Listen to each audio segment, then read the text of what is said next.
Yeah, so anyway, what have you boys been up to? To be honest, I've just been slowly dissipating into the inevitable sadness that this year is going to bring to us as a team for the Dragons. Just with all our signings, because we're going to NRL now. It's time for depression. Hold up. Before we do that, Josh Inglis has just nicked it to gully. Oh, God. Went from Is that 64. Yeah, Joseph is now 2 for 16 off 3 overs. It's not 2 Samar. overs. It's not Samar Joseph. It's the other one. Oh. Not related. They made a point, but yeah, straight to him. This has been a fantastic start for us. It's all right. The Saviour is about to walk out there. All right, I believe the Saviour's about to walk out there. The man, the myth, the legend. We'll find out. In just Smudgy himself.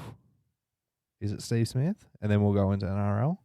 It is. Let's go. All right. Mr. So Autism himself. Big performance today. Expecting big things. But 150 not out. now, Let's go.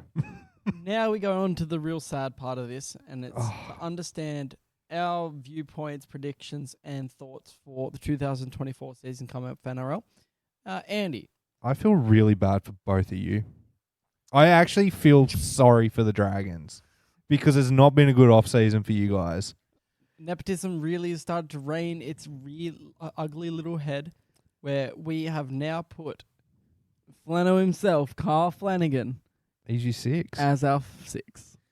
Look, as much as I want to ring the nepotism bell as hardly as you two gentlemen do, it'd be a lot harder to ring the nepotism bell if he wasn't the only fucking fit half we managed to sign. No, you've got Jesse Marshke as well from the North Sydney Bears, who has never sniffed a thing of first grade. It was Ben Marshke I was thinking about. He's sniffed first grade. And what about all the deals that we've had that's just been falling through? So we had Volkman, who came over with apparently just 7 bones in his shoulder removed, so he just doesn't have an arm anymore. Shout out to the Warriors for bringing him back to New Zealand, though, and paying for the surgeries after they fucked him. Yes, we'll give credit I'll to give the credit Warriors. to them for that. They went, yeah, look, we kind of sent you a really broken dude, but we're going to help fix him, and then we're going to keep him. Speaking of fucked New Zealanders that have also disappointed the Dragons, after our $5 million failed deal for what's his name again? Joey Manu. Was it Manu? Yes. Yeah. He Yeah, we went after Manu. And that was never going to happen, let's be real. Yeah. It just shows that once again, even though we might be able to go for high offers, no one wants to play for the Dragons. Manu fell through. Amon has been stood down. He's been deregistered. Yep. So Completely gone. He doesn't exist. Yep. He's released Sullivan, who is also injured. He's not even going to be playing for the Tigers at this first round 1 now. Any word on Cody Ramsey?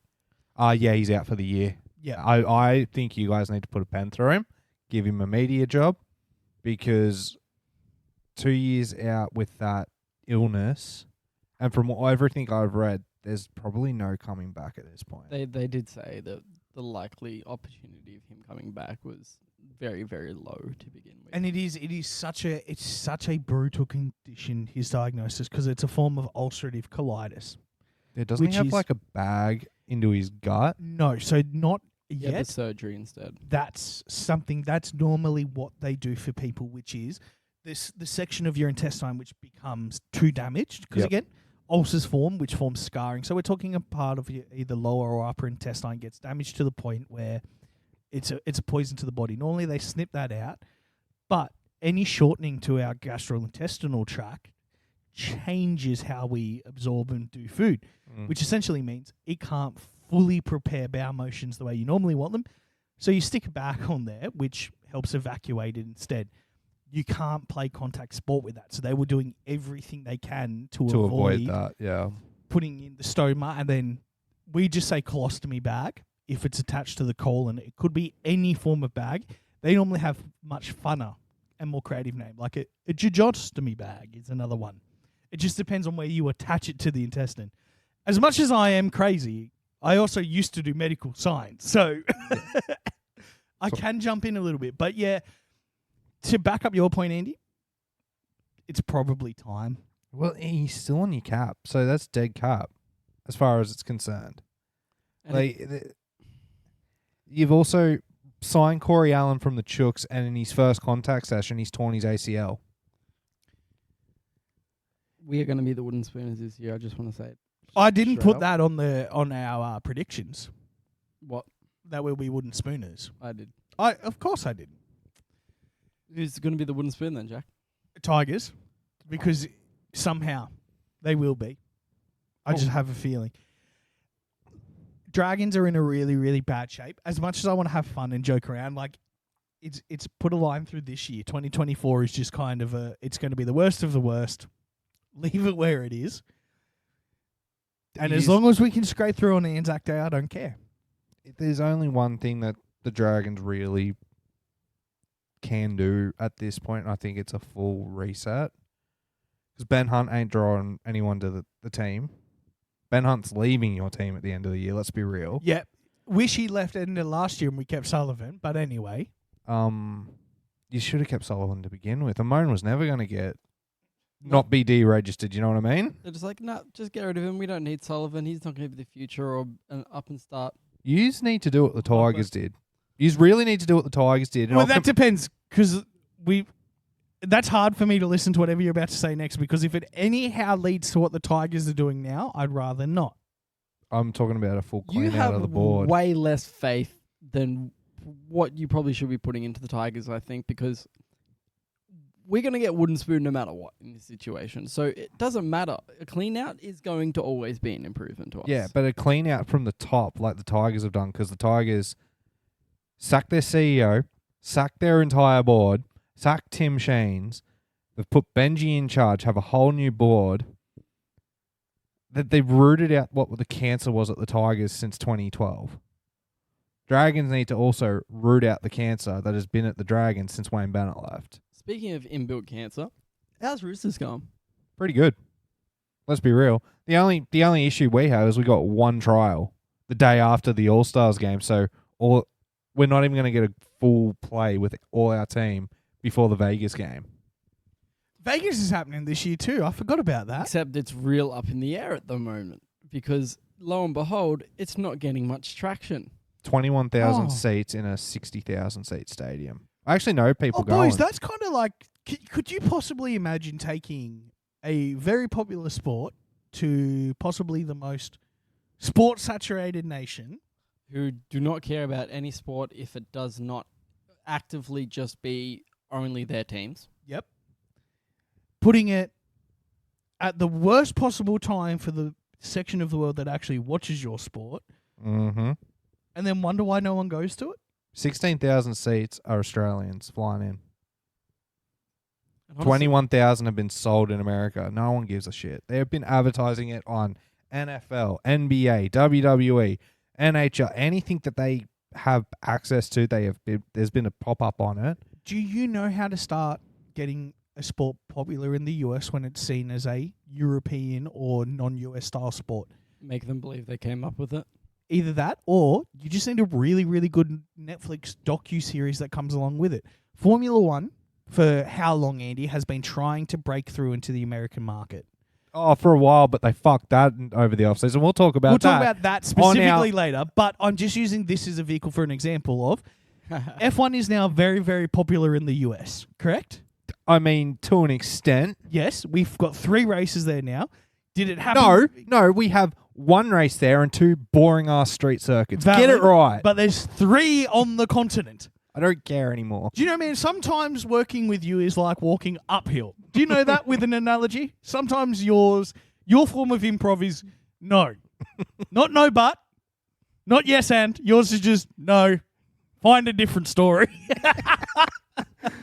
It works. They made Drive to Survive, did they not, Josh? Yes. Yes, they did, Andy. They did. I never disagreed. And disagreed with that. Yes, and Man, you sound like my girlfriend after we have it's now Jack is passionate about anything in his life. not right. really, We triggered the autism. really popular. Oh, he's got All I'm saying. there's like a vein in his forehead that's just throbbing at the moment. Jack, calm down. It's okay. It's okay, buddy. Oh, look how red he is. He's like a tomato. If there was just a series on Netflix called National Rugby Dream, I feel like the US would watch it. There's just one problem And I'm with sorry that. I had to yell at you to make my joke of National Rugby Dream, It was terrible. but I feel like we're all much better off because of it. Tell me what's the plot of this story? Huh? Oh, that It- doesn't matter, man. I've got it. irrelevant. We follow one. It's about one man, one hammer, and one annoying tradesman. That's what the show's about.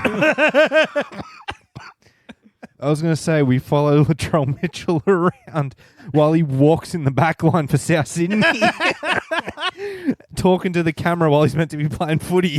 And then for the B-roll, it's Gus and Blocker just trying to fit into progressively smaller and smaller commentary boxes. Speaking of which, does Blocker actually go to the games for most of them? Because I've been in the commentary box at Leichhardt Oval. I'm sorry, Blocker, but I don't know how you fit in there, man. It's very tiny. And I say that with all the love in the world because there's no one better than Blocker. There's no one better than it. No, unfortunately not. I feel like most commentary just happens now. Like they just have a studio they all hang out with, probably in Sydney somewhere. And then they just watch the game alongside us. That's probably how it gets done. And they probably just send one dickhead to each game. Yeah, Jake So- Duke. He's always there. Dude, all they have to do is disassemble him, pack him down to a box, and ship him off to the next stadium to be reassembled. It's very, very cost economic. Honestly, if it turned out that the first Neuralink human being was Jake Duke from the NRL, it wouldn't shock me. It's like, yeah, duh, obviously. He's been an android for 15 years. He's just fucking always there. Always there. Always commenting like it's a lovely afternoon for footy. Dude, I've seen torrential rain, and Jake Duke's like, it's a great pitch for football. It's like, are you there, bro? Like, did they not turn your eyes on for the evening? It's horrible. You're in a raincoat. You can barely see anything on the field because it's so heavy. Was that a 4? Because that should have been a 4. His foot was on the line as he touched the ball. Here we go. Slow-mo replay. I like this. Watch. Over the line. Oh. Well, it touched the Yeah, it's rope. already just It's a touched four. It's touched the rope. That's 4. It's popped up into his hand. Fantastic. Who even is playing in Vegas, actually? Rabbits Rabbits are playing and Broncos and Roosters are playing Manly. Or is it the other way around? We're playing the Broncos and Rabbits and Manly. I think it's Rabbits Manly. Either way, it's going to be a shit show. I know someone who's going. He's got box seats. Oh wow. Because the annoying thing is, too, like, NRL is a fantastic code of footy. It's fantastic. Yeah, and anytime an American watches it, like, oh, that's intense. They don't wear pads. No. They don't wear body armor, but all of them are also covered in tape and foam. So some of the, like, you see some of the front rows without their shirt on, and they've just taped body armor essentially to themselves. You're like, well, technically, no, it's all strapping, but yes, some of the players are pretty wrapped up around some of the joints where, like, it is. Is it normally, I want to say it's like Regan Campbell-Gillard probably adds about 2 inches of depth to his chest. Hargraves always has like this thick ass thing on his forearm that he leads with. So Does he have that bashes it. hole in his chest or something like that? That's where he's going to do it. Because apparently it's like if you get hit there while you have that hole, it just can kill you. Oh, yeah. Maybe. It wouldn't surprise me, actually. Also, there's this article that's come out like a couple of hours ago Interesting. about Pangai Jr. Oh, yeah, I know. I read that. Also, Yeah. the tell-all? Yeah, no, not the one where he got seen at Broncos. Oh, no, that's been around for a few weeks. He's been Oh. at Broncos training for the last few weeks. He did an article with the Daily Telegraph the other day, the tell-all about the exit and why he went to boxing. Oh, I hadn't seen that. I haven't been able to read it because, Daily Telegraph is behind a paywall. Unfortunately, yeah. And all the Reddit threads have not posted. They haven't done the nice thing and posted the article. Normally, the one dude with the subscription will just post the article for you. allegedly. That's what happens in certain areas online. We wouldn't want the little here's how you can read news without paying for it. But yeah, just go find a different website where they host them without the paywall. But yeah, apparently fallout between him and some of the upper management at the Dogs. Would that Doesn't shock anybody? Like, the dude barely played a game. He clearly wasn't in decent form, and all he wanted to do was punch people in the head. Like, And he hasn't had many boxing offers from what I've heard. Yeah, no one's posted the article in the Reddit thread. It's on the... Oh, actually, here it is. Someone's done it. Let's go. So he has a relationship with Kevin Walters, and he loves Brisbane, and he's happy to be back there. He's not a money-hungry dickhead, and he blasted claims that Phil Gould authorised his payout to leave Belmore to take up boxing. He has no regrets. He never ripped anyone off at the Dogs, and I'm not driven by money. Bullshit. Allegedly. He blames his boxing trainer for the Broncos speculation. His daughter wanted to meet Reece Walsh and Payne Haas, so he said he'd take them to training to meet a few of the lads. And that's about the most interesting thing I've read. Oh, apparently the Wallabies offered him money too to go. Oh, wow. And then it was Eddie Jones, but, I mean, Eddie Jones coaches Japan now. Like, I don't know, it's showing that there's a lot of controversy surrounding him, especially at the moment. And I don't know, do you reckon it's going to be one of those things where the NRL might try and use this instead as a, like, to capitalize on his infamy, kind of get more people interested as a talking point, and then really springboard him, even though he's had a tumultuous career at best and has been known to be allegedly pretty toxic? Will they try and just make use of what they can get out of this? Because, I mean, any angle's an angle at this point. I reckon what happens is when's the deadline? You know that signing deadline where if you sign before this, I think it's like in August, there's a signing deadline, and if you sign before that, you can play for the club that year. Yeah. I reckon just before that deadline, he signs with the Broncos for fucking unders, and then he signs for a multi-million-dollar contract next year because he's given boxing a go in quotation marks and has failed, not gotten a fight. I reckon that's what it'll be. So he's turning up at Broncos training to stay fit and be ready for a footy comeback at around August to push the Broncos to the finals. I do feel a bit of sympathy for Tavita Pangai Jr. and all of this, simply because when you're a front rower, your career options are quite limited. You're either a front rower, and if they say you can't do that, they say you should go be a thug and just do boxing. Now, Tavita Pangai Jr. is a very talented man because he's somehow doing both in the perfect way. Dude's a bit of a grub on the field, little bit of a grub off the field. A boxing dream. Man can't do either. I do feel a little bit bad for him because imagine being told your whole career as a football player, oh, you're a big dumb idiot, go be boxing, and then going and do boxing, which Paul Gallen is very successful at. Paul Gallen. And then you're told you just don't have what it takes. He's just not median dumb. You're just, like, what is he missing in, because by appearances, dude is built for these jobs. Maybe he's like, it's probably just about an inch thickness in his skull is the issue. Like, he just needs it to be a bit more armor plated where he can absorb more hits like Gallen's got. Since he's got no meaty dumb brain, it's just, it rattles around up there. It does too much damage, unfortunately. Yeah, weirdly enough, it's like, sorry, you're built for it, but your brain's just, you're too smart, man. So what, I guess really, there's only one thing left for him to do, which is to be a TikTok tradie. Oh, so he's going to start... Is that what he's doing? He'll be this just year? dancing like while he puts up scaffolding is like really his only career option left at this point. And honestly... He'll be back in the NRL. Yeah, no, there's no doubt about it, right? You're crazy. Like what, Dragons? No, it'll be the Broncos. There's only He's one already club. training with them. He's living in Brisbane. He's training with them. Like, it'll be Brisbane if he goes anywhere. Like I said, come the deadline for new signings, he will sign for unders, and next year have like a multi-million-dollar contract for like 3 years. And also, that's imagine being on the opposition when you're looking at Carrigan, Payne Haas, Tavita Pangai Jr., Ruben Codner, he's at he's the Cowboys. But, you know, looking at that front line, just being like, well, fuck me, man, I'm going to get trodden on quite a bit today. There's no other option you have. They're going to run over you. And think about what it'll do for Reece Walsh and who shit the bed. I'm still mad about that. The Broncos shit in the bed last year. Only time I ever support the fuckers. Do you think they're going to recapitalize this year, maybe use it as a hunger to come back and show a little bit throughout the season? Or is it kind of faltering of maybe there might be cracks in what is Kevin Walters' system going up there. Oh, I think you need to lose one to win one. I know Para didn't prove that, but Brisbane Heat did.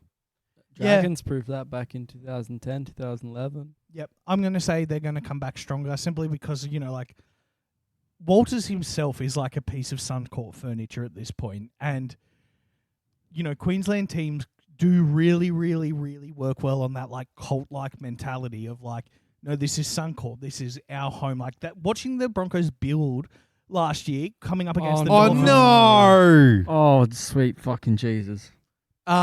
Smith just got out, for anyone who's wondering, for 5. He's fucking knocked it back onto his own stumps, the dickhead. Oh, 3 for 50 is not good. The only one doing anything is fucking Cameron Green. I believe at the start of this. Oh, I said for test matches. Yeah, very true for I test made it- matches. I said for test matches. Yeah, But by once nature of again- your argument, shouldn't be helping today. But once again, Andy has put his foot entirely in his mouth. He has not just stopped halfway. He's decided, no, if I'm going to do this, it has to be the full Monty. I was going to say, as a man very in tune with his fetishes, all 10 toes are now touching the back of his tonsils. Lovely. I'm quite frankly surprised. Let's hope both my feet go in my mouth and Marnus hits 100. Well, I was going to say, Kim Green comes out and smokes 120. Cameron, Cameron Green's currently out. He's he's on 22. That's what I mean. He's going to go 120. 120. You reckon he's getting another 100 and something runs? Yeah. Just Yeah, I'll despite take you. it. He heard you talking shit on this pre-recording and decided, you know what? Fuck that guy. Man, I've talked shit to his face. And you know what? After he turned away from me, he said, man, fuck that that guy guy. again. I tried to talk shit to Manly Sea Eagles football social media accounts face over the summer break. Why would you do that? How does a eagle have a face? Well, I don't know if you boys remember when Manly announced that they've come up with a new set of images to represent themselves as a club. Is this the new logo? This is the new logo. You remember the new logo? I remember what I did to the new logo. Andy and I saw that Manly had a new logo out, and we decided to put our shit-stirring hats on and just let them, I don't know, reminisce, Andy? I'd say reminisce, yeah. Reminisce on decisions made in the past. Let's say. So Andy very creatively recolored Manly's new logo and design brochure into a lovely color of rainbow, and we... Still posted on our Instagram, by the way. Bombs on the bench. Yep. It's still there. It's fucking fantastic. We sent that Did we? to Manly. I did. DM'd it to him. Off personal. I didn't do it off the business page. Thank fuck. I did link the fact that we would discuss this online, and I sent it to direct message to Manly, and I went, "Oh, here Fixed your logo we for you. fixed it for you. I think this represents the club better." And it was a screaming rainbow one. Yeah, and then they blocked me, and I was like, "Damn." Which honestly, I'm surprised that more of that didn't happen though. well, When Manly announced it, I just thought it'd be everywhere. Everyone posting a fucking rainbow Manly logo. they blocked me, which is their own prerogative. They're very much allowed to do it, which is why I tipped them for wooden spooners this year. Fair enough. They deserve it. They blocked me. Did you hear? Me. Actually, did you hear about the trial that was played last week up in Narrabeen? No, not at all. The Manly Sea Eagles team, coached by Anthony Seibold, took on a full-strength St George Illawarra Dragons team, coached by Shane Flanagan. And then Shane Flanagan turned around and said, yeah, if Tommy Turbo fires, they'll win the comp. Because you got absolutely destroyed.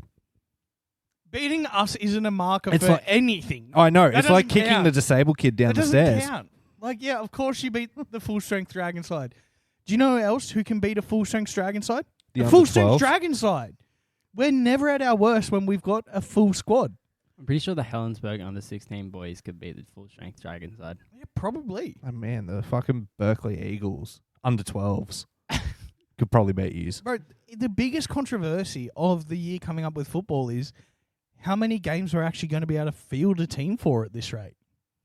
How many games genuinely do you think the Dragons can win this year? 2. 2? 4. I don't think he's win a single game. You thinking we're going the complete... There's no fucking way Has the it- Titans are beating us twice next year. No, because I don't know, man. Every time we play the Titans, And I love Sloan. I do. But there is something about the Titans and Sloan that makes that kid just lose his mind like no other team does, because we've watched games where there's no way the Titans could beat us. And the Titans beat And you. then Sloaney boy goes, observe. And which is always unfortunate because I hate saying anything negative about the kid. I love him. But I have two very distinct memories. In the rain against the Titans last year when we were winning all game. Yeah. Yep. And another one, very similar probably. I don't know. there's only one memory I have of Sloan, and I hate it. That was it at Shark Park or was it Netstrata? It was... When the final play of the game, when the Chooks were up 16-something, Yeah. and he just puts on a random kick out of nowhere and somehow finds Ravalawa. That was beautiful. And that's what I mean. When he can sometimes do those things, but never against the Titans. So the Titans can beat us twice next year. Tigers always seem to have our number 2, even no matter how poor they're doing. Tigers are always a competitive game at Win Stadium. I reckon the Tigers are going to be more competitive this year. Still not getting the 8. Finally! I'm justified. Thank you. Someone has finally agreed. Next year, though. Fuck you this year. No. I said this year they're going to be more competitive, but next year is when everything turns on its table, because big news out of Penrith, Jerome Luai has signed a 5-year deal with the Tigers. It's confirmed. It's been confirmed. It's been 100% As of 2025. Yeah, he signs as of next year. This is his final year in the black strip of Penrith. So, does the rest of his team have a bit of animosity towards him about this? Because I remember when we had discussed, he had appeared at that training or didn't go to that training session, and it seemed a bit tumultuous between him and the club at the time. I haven't seen anything more since they announced the deal. I wouldn't be surprised, especially because the deal was always being grumbled upon. The big thing for me was Penrith took away. So there's a new rule this year where you've got a 12-day backflip period. Yep. Penrith reneged on it. Now we're not even going to try and activate it. They just took that away, so Luai was free to sign almost immediately. Poor Appy Coruscant just can't get away from this kid, can he? I mean, Appy might be happy he's coming back. Yeah, he gets a little bit more talent than he's aware with and start making plays, especially if you come back. What's he coming back as? He'll be playing 6. Yeah, so then you have him out on your left and you can just start doing plays out towards the backs with him. It'd be beautiful. Because if you think about it, Jerome at 6 and literally anyone at 7. Probably Sullivan. I think Sullivan will be Luai 7. and Sullivan would be actually a pretty alright combination once they started understanding each other a bit. With Buller at the back and Appy at 9, the Tigers will actually look semi-decent. Also, David Nofaluma's fallout from the Tigers. What ended up happening there? So they released him. Okay. So he had 2 years left on his contract and they tore it up because they were just done with his shit. Which is fair enough. I'd be done with the Tigers shit too if I was Nofaluma. So is anyone going to go for an easy, cheap pickup with him to have as interchange, or is he just... No, so I don't know if you remember last year he got loaned to the Storm. Yep. And one of the big things that came out of the Storm was Bellamy hated him. Oh. Bellamy thought he had a real big attitude on him, so his only chance of continuing his career is probably to fuck off over to Seas now. Nah, we'll throw some money his way, I'm sure. Yeah. Well, you guys have just signed Fatali Mariner from the Doggies. Yes. Which is a good get. He was the club captain up until his release. Yeah. And Fatali Mariner, because if I remember correctly, he's the one with the blonde streak, kind of longish hair. I don't know. I haven't seen him in first grade for over a year. I think, yeah, because you didn't watch any Doggies games last year. No, he didn't get picked because him and Gus had a falling out. He played start of last year a couple. He's cool. He's decent front rower, and he's not old. He's Yet. not. Yet. Does his age begin with a 2? Maybe. Yes, it does. Oh my God, we've done it. We've done it. It's the under 35 signing. The first one under Flano. Oh, I mean, actually, no, Flanagan as well.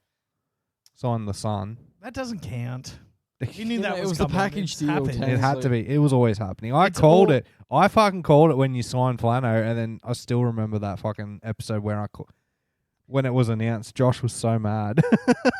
I'm still mad about it. He's not a good footy player. I mean, he got cut from the Roosters for a reason. This is the top point scorer that year in the NRL, and he still got cut.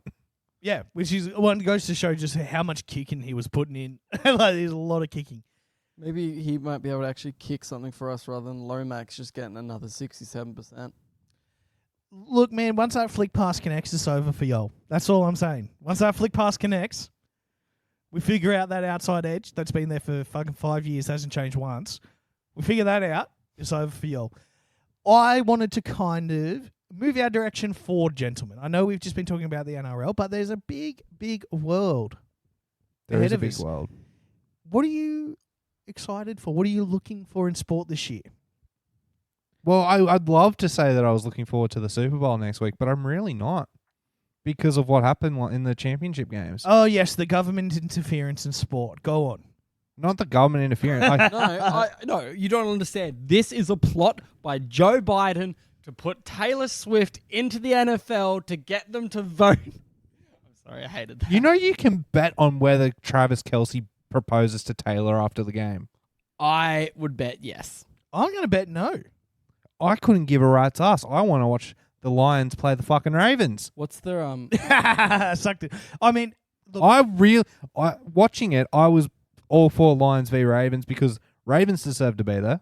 The Ravens have had a fantastic year, and the Lions have come from nowhere. have never had a fantastic year, therefore they also deserve to be there. And also, Eminem, before the first game, was like, "Hey, Safford, I was there for you. I rapped for you. Can you just give us this one, please?" And what did Safford do? Threw a duck egg and fucking gave it to him.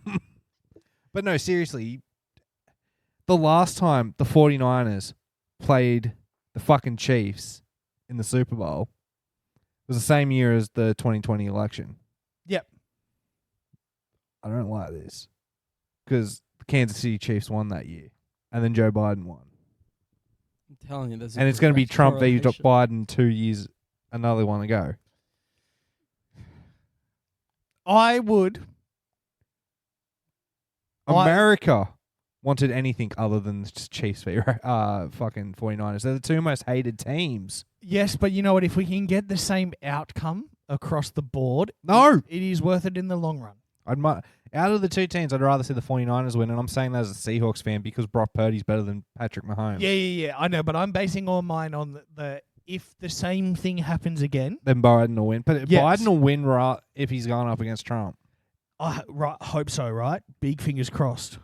No, I think he will.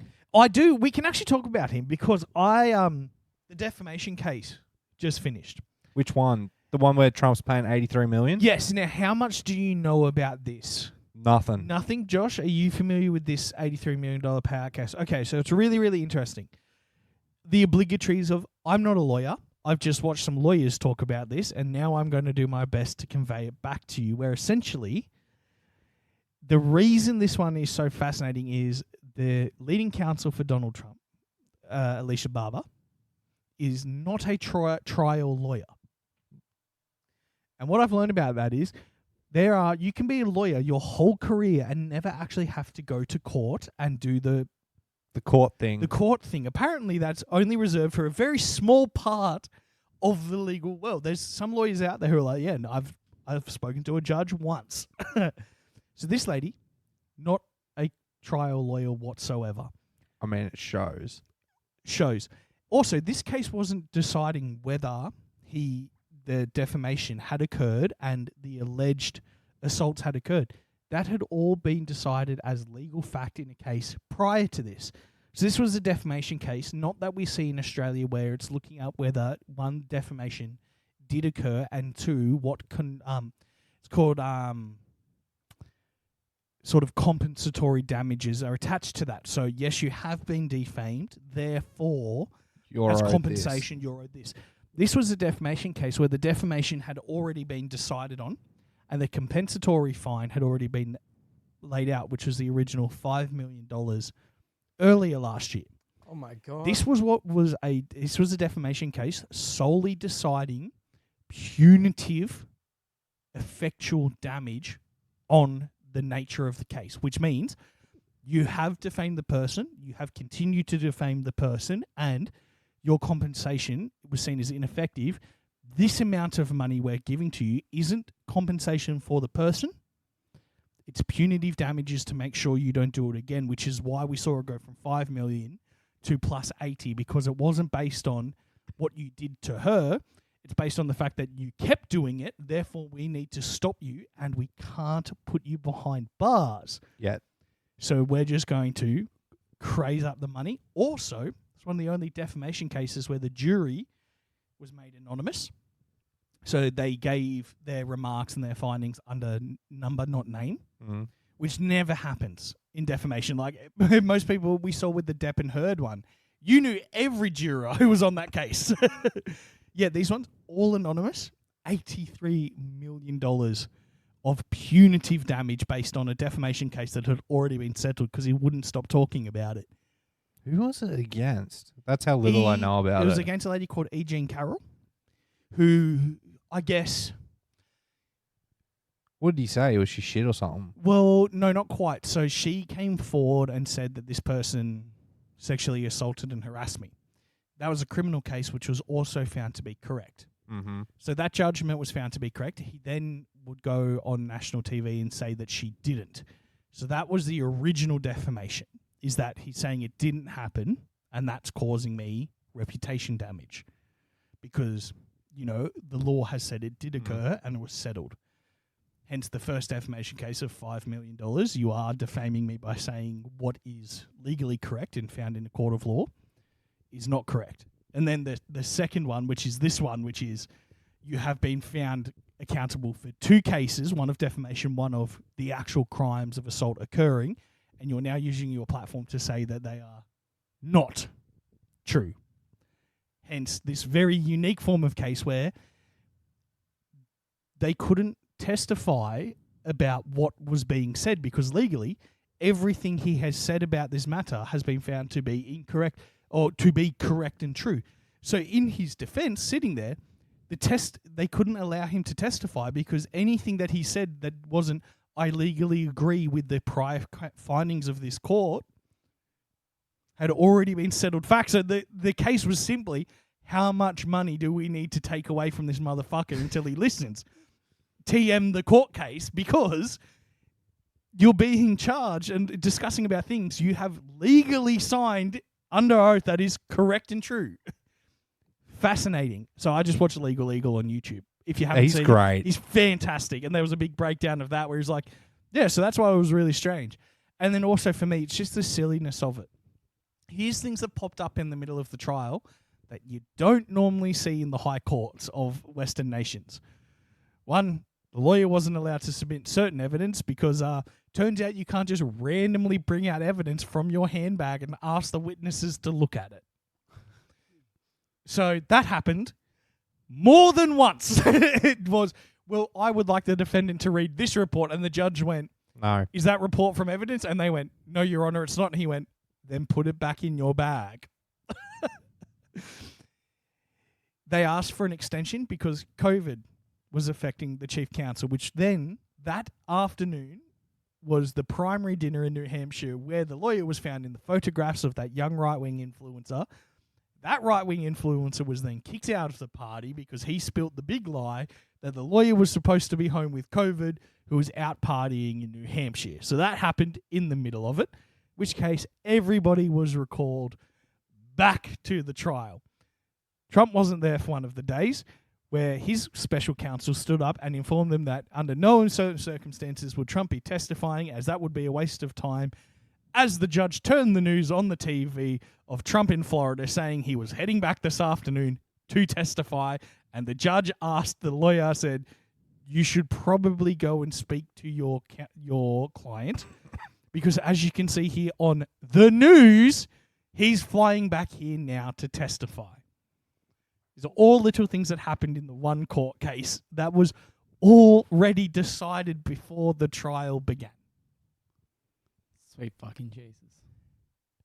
And this is the man that may run the United States again. Yes.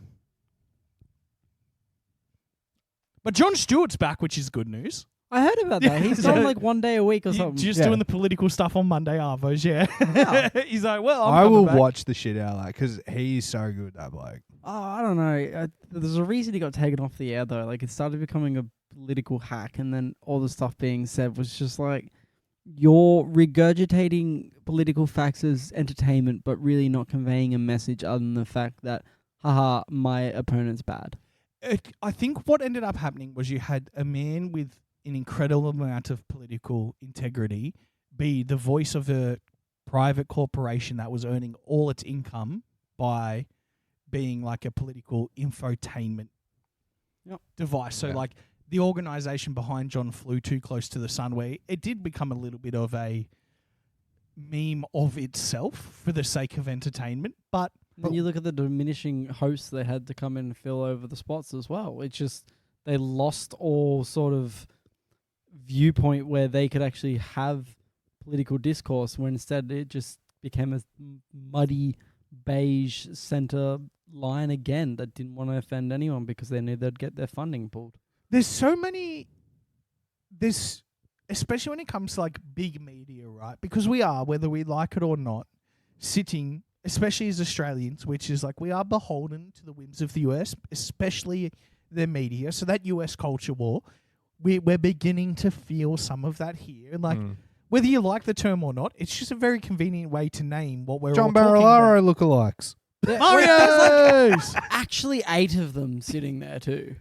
They didn't think to get separate fucking uniforms. Like there's Mario, Luigi. They're just all Marios. There's all Marios. It's just all Mario. And then it cuts to the other side of the field. There's 9 Luigis sitting on the other side of the different grandstand. Sorry to cut you off, but it was just No, it's valid. Well, speaking of which, Mario. There's Luigi. There's one who's with a Pikachu. I told you he'd be sitting across from the other side. Fucking hell. But we're all kind of stuck in this, right? Where it's like we had our Australia Day thing where most of the nation was just like, yeah, we're not getting involved. That sounds ridiculous. But like our politicians are trying some of that shit too. Mainly one. It's not going too well for Dutton, but he's giving it a red hot fucking crack. What you mean talking about how, these stage 3 tax cuts, they were meant to be for the rich. And he's backing in the fact that people are stupid and watch right-wing media only. Yeah, well, they do. I know. Carl seemed really annoyed about it on the morning show. Didn't let Shorten talk one thing, and all Shorten was like, I'm going to bank on 10 million Australians getting a tax cut, winning us an election more than Baldy over here. Yeah, probably. Because they weren't. They were nice. It's nice when we don't turn the TV on and have headlines about it. That's how you know it's been a good week in Parliament. When it's just like, I'm not sure what happened. Good. They're doing their job. It's always really annoying when you turn it on. It's like, they've done this wrong again. have you seen this year? Oh, here we go. I think some of our best. And like, a lot of Australian Parliament is recorded. You can just go online and watch Parliament in action. It's brilliant. Some of my particular highlights are from the early 2000s, where there was the reminder from the Speaker that you will refer to members of this House by their correct name after one of them went, ha, you're such a on mic to the other one. So that was one of my best particular, and I honestly think it was said to a young Dutton when he first started in politics, because there's a bald dude with glasses who looks like he's just had his face smacked up in the clip, and I think someone called him the C-bomb. You had the elbow with the sit-down buffhead. You've had the snowball, which was, if global warming's real, why isn't this melting in the middle of the floor? The coal, which was also fantastic. Shout out to the worst Prime Minister ever stepping down too.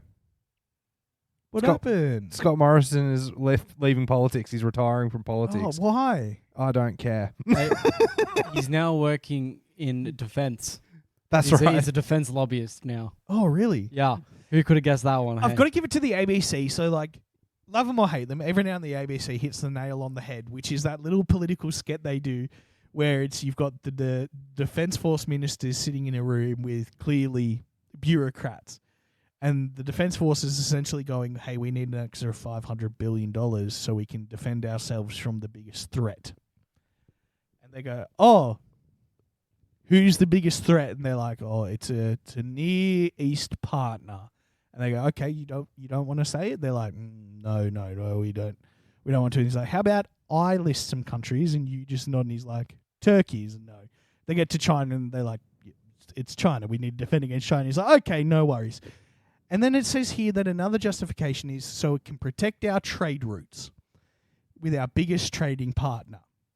Now, who's our biggest trading partner? And they go, oh, it's a Near East asset. And they go, is it China? And they're like, oh, well, we wouldn't. He goes, it's China, isn't it? So it's like, we need $500 billion to defend against China from defending our trade routes with China against China, just so we can all get that clear, right? That's what we're doing. And in the room, it's like, well, yes. So they're like, okay. And then it cuts to the press conference announcing it, where it's like, yeah, look, the world's getting a little bit hotter at the moment. Both like literally and like politically. There's some things are kicking off. But like, it really, like, we really need to be that concerned. And also, I want to make this very clear.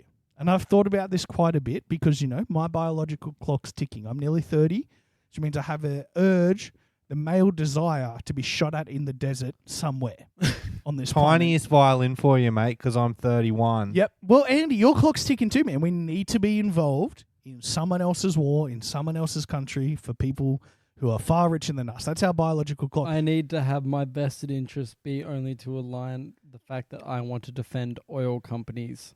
It's just, how are you creating shareholder value today? Ask not what your country can do for you, but how you can create shareholder value for your company. But if Australia is invaded, it's something we have to entertain. I'm going to make it very clear. I will defend to fight my country, but not Queensland. I wondered where this was going. And that's the point I wanted to make. Here's the point. But not fucking Queensland. If we get invaded, I will be at the border. And I will keep anybody from getting into New South Wales. Anybody. But if you think I'm dying in fucking Queensland. No, I'm good, bro. You're wrong. Top of Western Australia is Queensland. Northern Territory is just West Queensland as far as I'm fucking concerned. So Tweed Heads is the hill I am preparing to die on. So Tweed Heads north fucking, but Tweed Heads south. Tweed Heads is... You can... They're like, we're sending you for jungle warfare training. Yep, better be fucking Byron Bay. Okay? It better be on a beach. I will be a Marine as long as I don't have to leave Bondi. The nice bit. Where it's fucking great. But if I have to die in Mount Isa, I'm going to be so fucking pissed off. Okay? So tomorrow when the war began, quite frankly, how much have you tried to base your life around it? I've read the first book and then I awkwardly had to watch the first movie, and we got towed up by, I think it was fucking Korea maybe. So that was bullshit. I'm deadly serious. The terrorists can stay where the cane toads stay. That's fine. That's fine. That's where all the uranium is. That's what you want. Fucking have it. Well, at least we'll win some fucking sports. This is all over an Origin shield. Fuck 'em. Yeah, show him your trophy, Wayne Bennett. Fuck off. I'm done. I'm not doing it. I'm not dying in Queensland. It's not happening. Dutton's from fucking Queensland. Fucking hell. Okay. Do we want to take this on a slightly less racist note against Queensland and have some fun? Yeah, why not? Why? Did it get intense for a minute? It got very intense there. I have a little gift to keep us entertained over the next year. I hope it's a hamster. I wish it was. Well, hold on. Here's the thing, though. Josh, you'll love it. Before I reveal. Before you take the cloth off, it is both a hamster and not a hamster in that box. God, it's not Schrodinger's hamster, mate. That's a hamster! Get it! We have the Bums on the Bench top 5 topics box. Okay. We have 120 topics in there. With 13 centimeters of camping lamp parts involved too. I know, right? There is around 120 topics in there. It turns out it's really hard to come up with generic top 5 topics. I got to about 40 and I fucking got lost. So we draw one out and then we come up with our top 5 and laugh at how terrible we are. Top 5 holiday destinations. That's in there. Not dying in Queensland. There's some good ones. There's a lot of sport ones. There's a lot of non-sport ones. And The winner is. For our first topic of the year, can I please get a drum roll? Yeah, that's a very fleshy drum roll. Oh no! The worst part is our editor did that. The man who has the soundboard. I can't fix it. Guys, I'm not making this up.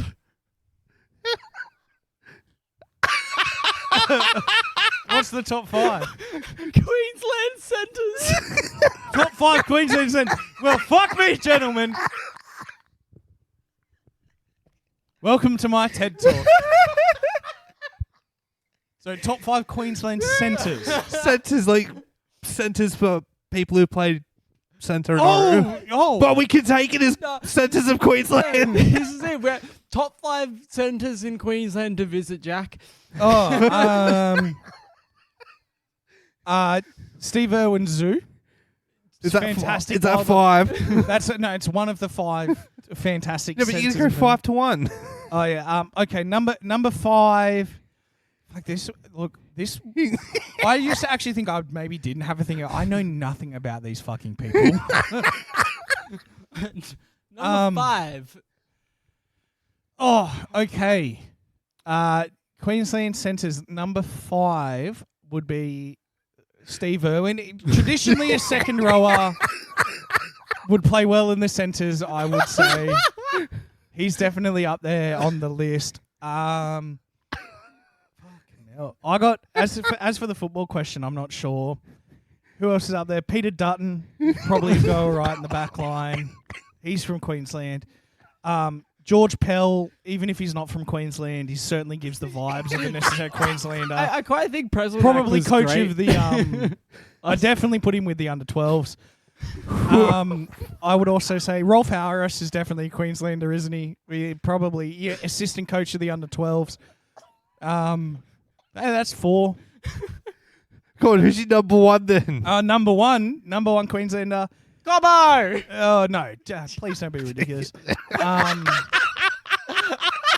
I want to say the final evolution of Brett Finch, definitely on the list of top 5 Queenslanders. I think. Fucking hell. No, Eddie. And Scott McLaughlin. Fuck that dude. There's my list. I'd like to say that you said we wanted to go for a lighter and more happier topic. You picked the perfect one. I honestly, I think we're done. So what do you boys think? What do you reckon? Jesus Christ. I think I need to burn this. Can we pick another topic that's not Queensland related? See, yeah, I'll pick one. Okay, let Jack pick one. I'll pick one. We have Please. enough. Please. Oh, that was gold. Why? Why did it have to be Queensland centres? It was really hard to come up with topics. Oh, God, what's this one? Oh. This is actually, we can do this. We will take it seriously. We can. It's the top 5 sporting teams that you support. Oh, perfect. So I like that one because we all have a list. I know. Who wants to start? Not you. I'll go seriously. No, not you. Okay. I don't trust you anymore. Andy. Number start us 5 off. from the English Premier League, West Ham United, up the Hammers. The mighty Bubbles. Up the Bubbles. Joshua? For me, it's gonna have to be. It's gonna be a local team. Yeah? It's gonna be Sydney FC. Nice. Good Okay. team. Jacko, come on, who's your number 5? Number 5, we will take. Look, based on a previous discussion, not that one and not that one either. Based on a previous Queensland discussion, team. no, it's not. Funnily enough, it's not. It's a Stanley Cup team, which is my Colorado Avalanches. I'm a big fan of the Colorado Avalanches. You even have a jersey with your name I on it. do. It's a genuine answer. There you go. All right, number 4 is a local team. It is a pink team. Oh, I was gonna say them later too. It is the Sydney Sixers, the mighty Sydney Sixers. Best BBL team in the world, regardless of the final. You know, for my number 4 team, it's going to be a bit out there, but it's a team I've always had a bit of a soft spot on. Yep. And you know where they come from? The Gold Coast. It's Gold my Coast number United. 4 is the Titans. Valid. I do have a soft spot for the Titans. They're not on my list for obvious reasons. Please tell us why. Well, so honestly, mate, to be honest, it's the colours. It's the only reason why it's not true. Look, my number 4 team, I'm going to go local as well. They they're pretty shit. I don't know if they've ever been good, but they're what we have here, which is the Illawarra Hawks that play in the National Basketball League. Nice. Go Hawkies. Go Hawkies. Well, I will also pick a Hawk team, but it's not a local team. It is from the mighty town of Seattle, and it's the Seattle Seahawks from the NFL. They are a fantastic team. And weird fact about the Seahawk they're named after. Oh, yeah? One of the only, hawk/sea birds that aren't afraid of rainbows. There's a big fact about those Seahawks. Big fan of rainbows. Big fan of rainbows. Didn't know Well, that. speaking of rainbows, I guess my number 3 would be Manly then. God damn. Is it my 3 now or my 4? It's number 4 for me. We're up to 3. We're up to 3. We are. Whose turn? Mine? Sure. If Josh is going to stick to the Manly, Stick with my rainbows. fair enough. Yeah, just Manly was a good choice, man. They're progressive. Other sports teams that I enjoy. It's going to get difficult now. Nah, look, National Rugby League. One I probably watch the most. St. George Illawarra Dragons. They're not your number 1. They're not my number 1, no. I don't blame you for not No, having they're them not one. my number 1. Well, my number 2 comes from the great land of Chicago, and they suck. They hurt me every day, but they are the Chicago Bulls. I love them and I hate them. My number 2 results from my love of this sport when I was growing up during teenage years. Yeah? Yeah, big fan of the Hockey Roos. Nice. Yeah. And, the Gillaroos as well. Like, man, we fucking kill it in hockey, and they don't get enough love, so shout out to them. Shout out to them. Jacko? My number 2 is only recently come up into stardom. Some would say they ride on the coattails of their more well-known counterparts, but it's about time the boys got some recognition. I support the male Matildas.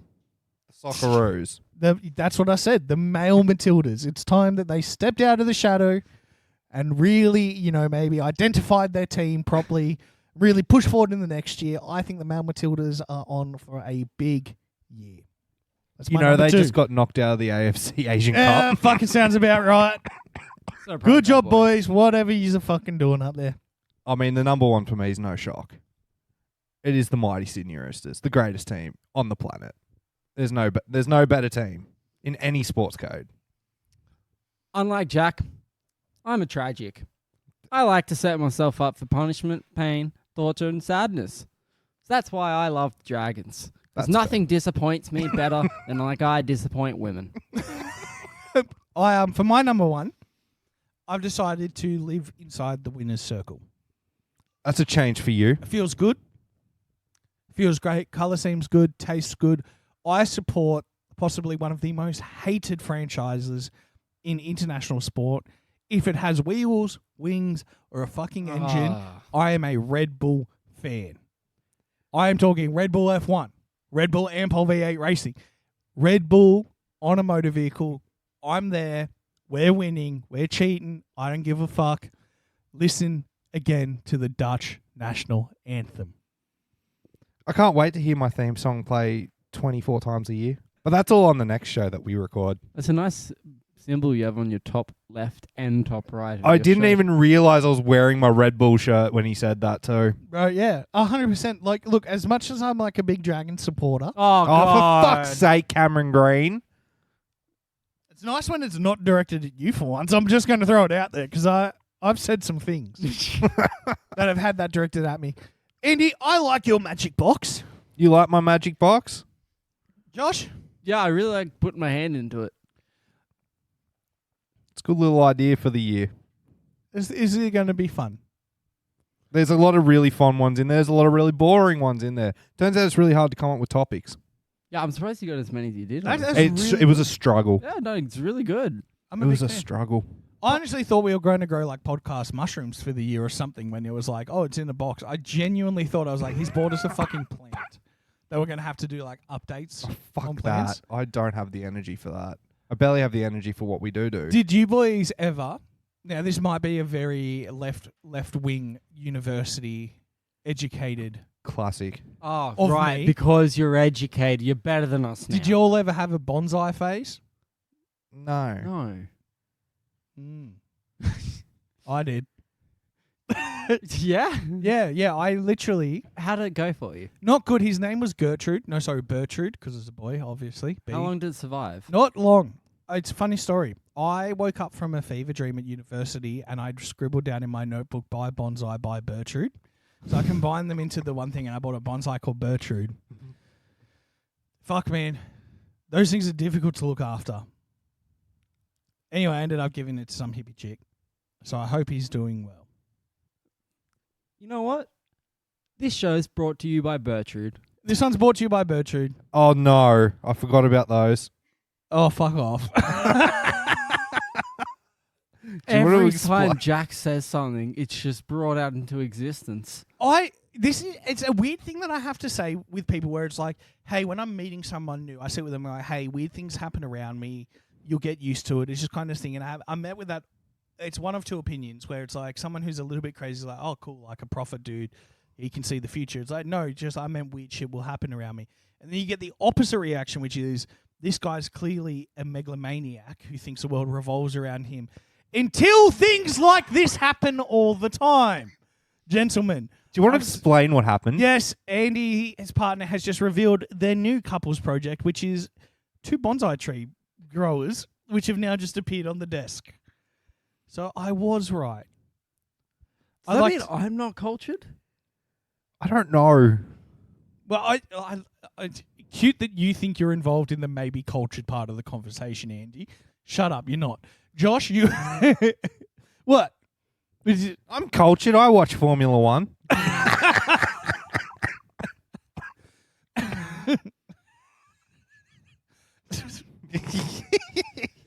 That's how we're going to end our show today, gentlemen. I think ended on a high note. Let's end it on a high note. Andy's intelligence levels. Oh, I was just going to see if we could bust out a G sharp, but I'll take that. Thank you very much for listening. Again, massive shout out to our sponsor, Air. Yeah. Brought to you by Bonsai. Filters, Bonsai Limited, and not the coal industry. Not the coal. They're probably not bringing you air. They're bringing you CO2. Yep. Scuba tank filler uppers, big part of the air industry. Let me just read who else is on this list. Planes. Planes, Trains. trains, No, automotive. trains don't need air. Planes need air. Planes Birds, need air though. birds. Well, birds I've been known to love air. Big fan of birds. Most oxygen-based life forms. Well, we have a lot of sponsors today.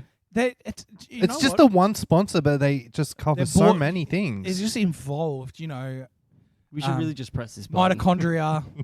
I agree. Mitochondria. Why? The couch.